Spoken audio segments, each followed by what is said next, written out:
Mr. Swanson, thanks for coming on to the programme this evening. Now, do you think that these trials could actually work in favour of the anti-drone movement? Because it does give them a platform, doesn't it, to send out their message?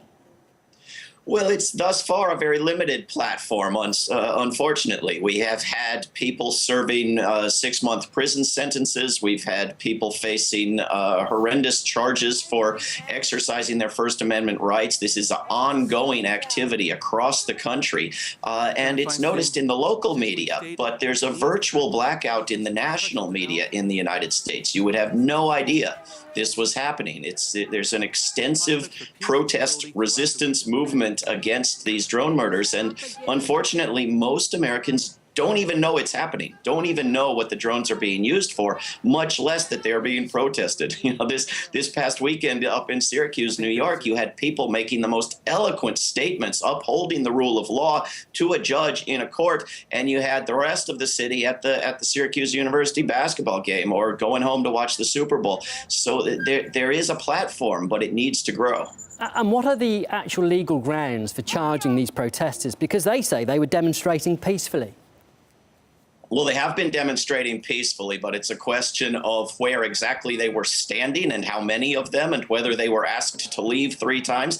The commander of the military base, a Hancock Air Base outside of Syracuse, New York, has a restraining order against a group of people committed to nonviolence who have engaged in nothing but nonviolent demonstrations on a street against illegal war making. He has a restraining order to protect himself from them, and they are charged with trespassing, and they can potentially be charged quite seriously for violating that order. It's a infringement on First Amendment rights. It's an outrage, but these people are quite courageous and quite committed and are not about to stop. You mentioned they are very committed. We can all see that. But exactly why are they against these drone strikes? Why is this any worse than any other military action? Well, it's not, but it's the same as any other military action, and it's less known.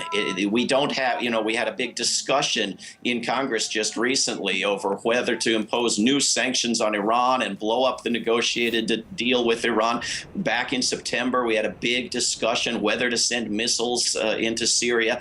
When these missiles go and kill innocent men, women, children, infants in Pakistan, Afghanistan, Yemen, Somalia, there's no discussion. There's no debate. It just happens under the radar, and there's a little blurb the next day saying militants were targeted.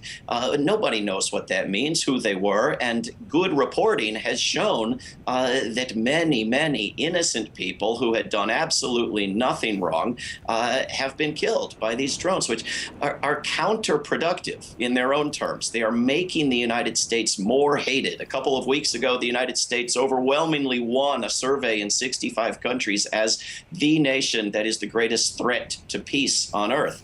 So there's the moral question, there's the strategic question, there's the financial question. These are struggling towns in upstate New York and California and elsewhere, and all of this money is going into a program of killing. And we're seeing protests in America. We know there have been protests around the world. Do you think there's any chance that the American government will scale back its use of drones? Well, of course, there's a chance, or we wouldn't be doing this.